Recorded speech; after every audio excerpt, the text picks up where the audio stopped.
The ship floated in the dark, broken and silent. Its halls, once filled with voices, now echoed with the quiet hum of failing machines. The last of the crew huddled around a flickering screen, their hands shaking as they typed out a final message.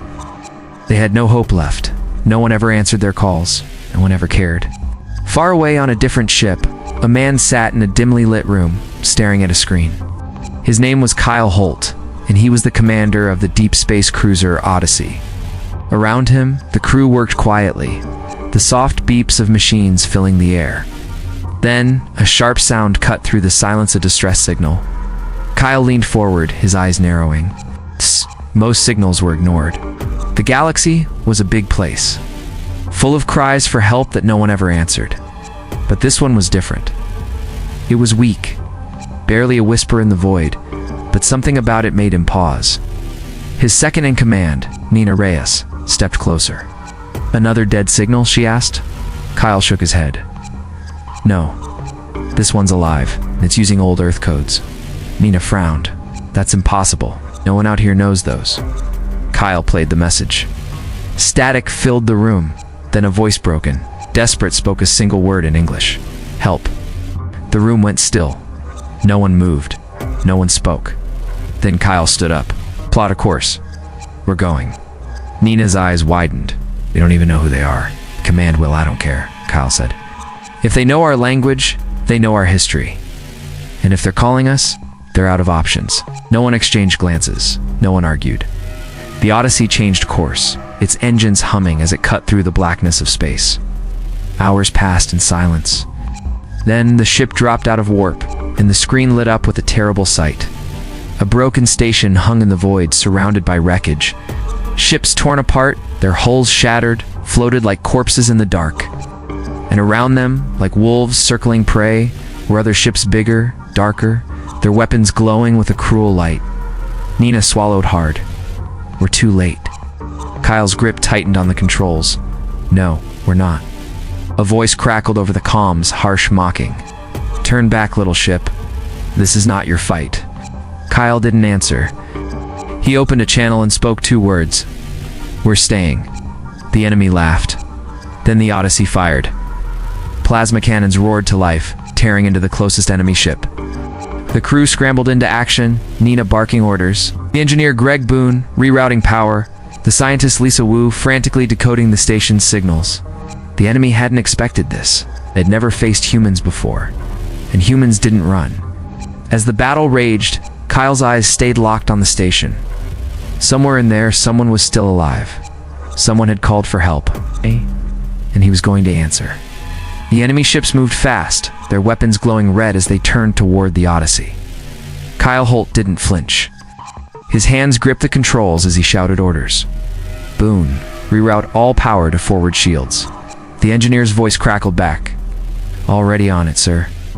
The Odyssey shuddered as enemy fire slammed into its hull. Alarms blared. Lights flickered. Nina Reyes held onto her station, her fingers flying over the controls. "They're trying to flank us," she yelled. Kyle gritted his teeth.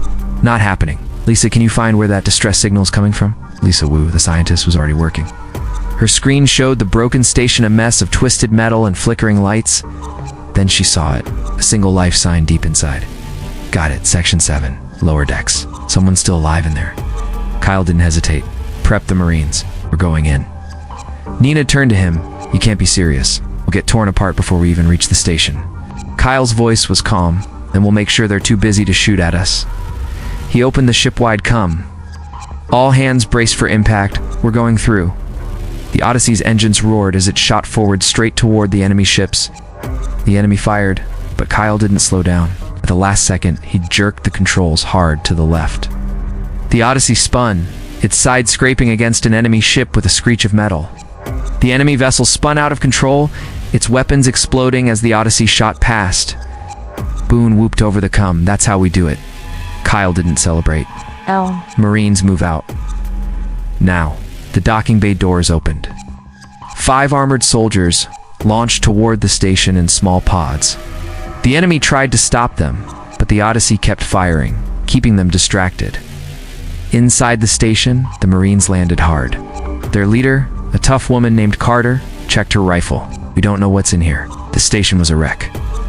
Broken wires sparked from the walls. Potties floated in the zero gravity. Carter ignored them. She followed Lisa's directions, moving deeper into the station. Then she heard a faint sound. A voice. Please, help. Carter turned a corner and saw her. A young woman, maybe 20, trapped under a fallen beam. Her leg was pinned, her face pale with pain. Carter rushed forward. We've got you, hang on. The woman's eyes widened. You came. Carter didn't answer. She signaled her team. Get this beam off her now.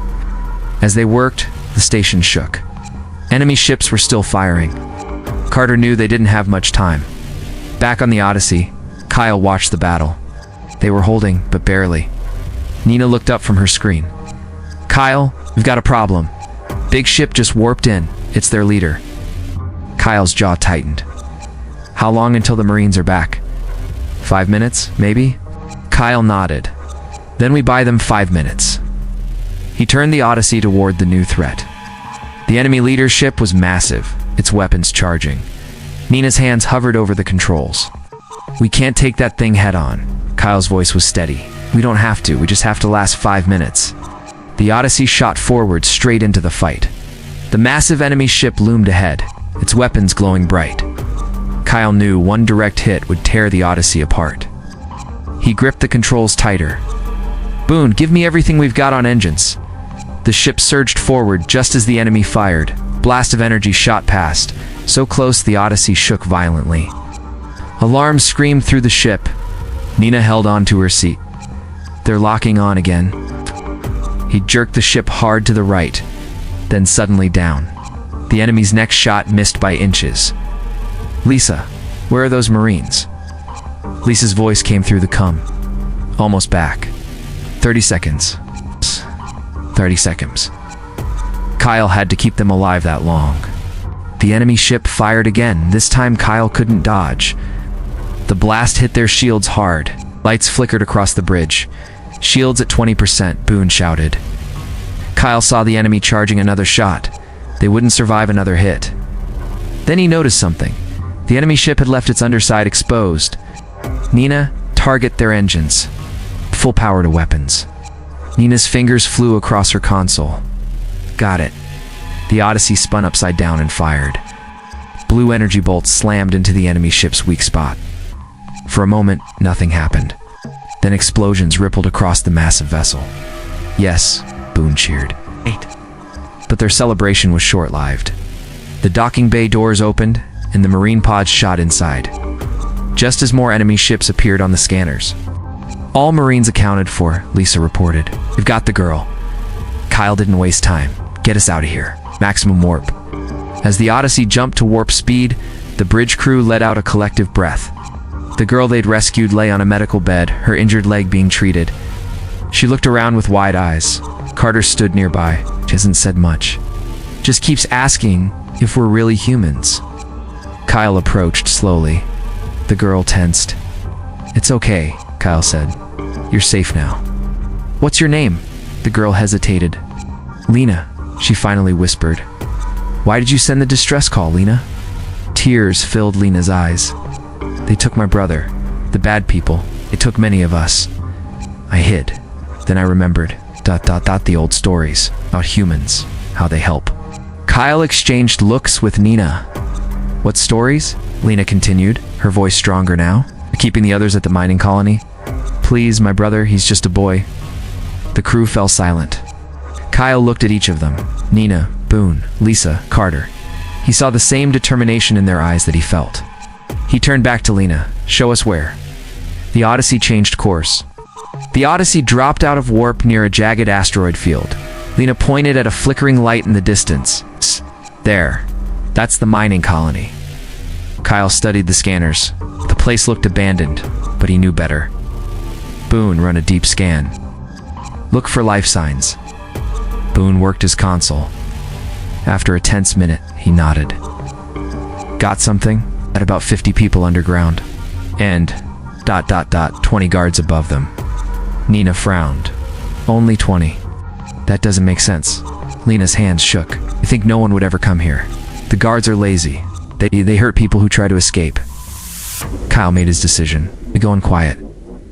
Carter, take your team. Get those people out. Carter checked her rifle and the guards. Kyle's face was hard. Only if they see you. The Marines moved out in stealth pods, slipping through the asteroid field unseen. Kyle watched their progress on the screen. The colony grew larger, a cluster of dirty domes clinging to a massive rock. Inside the colony, a young boy named Eli sat against a cold metal wall. His arms ached from hours of work. Around him, other children and adults sat exhausted. The air smelled of sweat and fear. A guard walked past, kicking dirt at them. Get up. Back to work. Eli didn't move fast enough. The guard raised his weapon, then suddenly the lights went out, complete darkness. Shouts echoed through the cavern. Eli heard strange sounds, quick footsteps, soft thuds. Then a hand touched his shoulder. "You're almost screamed," a woman's voice whispered. "We're here to help." "Where's Lena's brother?" Eli's heart pounded. I'm Eli. Lena's my sister." The woman, Carter, helped him up. "Come on, we're getting you out." One by one, the prisoners were led through dark tunnels. The guards lay unconscious on the ground. Eli saw shadowy figures moving quickly, silently. Then an alarm blared. Red lights flashed. A voice boomed through speakers. "Intruders detected." Carter cursed. "They found us. Move, move." The Marines formed a protective circle around the prisoners as they ran. Shots rang out behind them. A Marine fell. Carter dragged him up, still firing. Back on the Odyssey, Kyle saw everything going wrong. "Lisa, can you shut down that alarm?" Lisa typed furiously. "Trying. Their system is... ...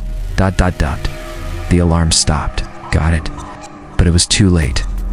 Enemy ships appeared on scanners, warping and fast. Nina looked up in horror. 6 ships incoming. Kyle made a split-second choice. "Boone, prep the engines. We're going to need a fast exit." Outside, Carter and the Marines reached the extraction point. The prisoners scrambled into the waiting pods. Eli turned back, looking at the dark colony.